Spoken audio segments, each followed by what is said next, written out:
વિસ્તારમાં 3 દિવસથી સતત વરસાદ વરસી રહ્યો છે ત્યારે વિરમગામ આસલપુર જ્યાં ઝુંપડપટ્ટીમાં રહેતા લોકો 3 દિવસથી આ દુકાન કોમ્પ્લેક્સની અંદર રહી છે. અહીં ના તો તંત્ર આવ્યું છે ના કોઈ અધિકારીઓ આવ્યા છે. 3 દિવસથી આ લોકોની શ્રદ્ધા એવી છે કે ના જમવાનું મળશે ના સુવા માટે મળી રહ્યું છે. અત્યારે હાલ એક સામાજિક કાર્યકર્તા જમવાનું દેવા આવે છે. આપણે પહેલા એમની સાથે વાત કરીએ.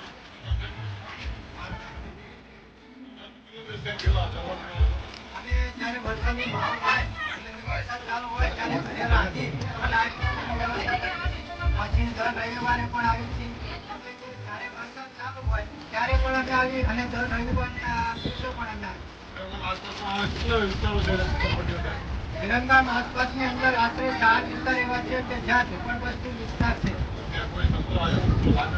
ના, અત્યાર સુધી કોઈ પણ તંત્ર આવ્યું નથી. કારણ કે જ્યારે હું ઘરેથી નીકળ્યો ત્યારે મેં ઝુંપડપટ્ટી વિસ્તારની અંદર ફોન કર્યો હતો કે તમને જમવાની વ્યવસ્થા મળી છે કે નથી મળી. ત્યારે એમને મને એમ કીધું કે સતત 3 દિવસથી અમે ભૂખ્યા છીએ અને અત્યારે પણ ભૂખ્યા છીએ. એટલે પહેલા તમે અમારી પાસે આવો અને પછી બીજા ઝુંપડપટ્ટી વિસ્તારની અંદર બેસવા માટે જાઓ. આ સમગ્ર નળકાંઠા દ્વારા ચાલતું સેવા ગ્રુપ છે. જ્યાં સમગ્ર નળકાંઠાનો ફાળો અમને આ સેવા ગ્રુપની અંદર આપી રહ્યા છે. અનેક વિસ્તારો છે જ્યાં હાલ પણ ઝુંપડપટ્ટી અંદર રહેતા લોકો ત્યાં નથી જમવાનું મળતું કે નથી રહેવાનું સગવડ મળતી.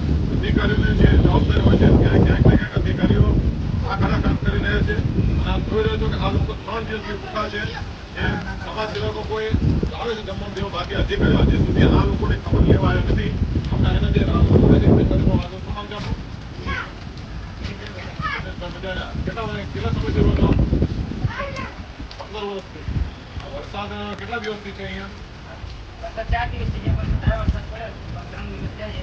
3 દિવસથી અમે દુકાનની અંદર પડ્યા છે. 3 દિવસથી દુકાનની અંદર છો તો તમને કોઈ અધિકારીઓ કોઈ આયા ખરી કોઈ સ્થળાંતર કરવા કે કોઈ જમવાનું કે કોઈ પૂછપરછ કરવા કોઈ આવ્યું છે?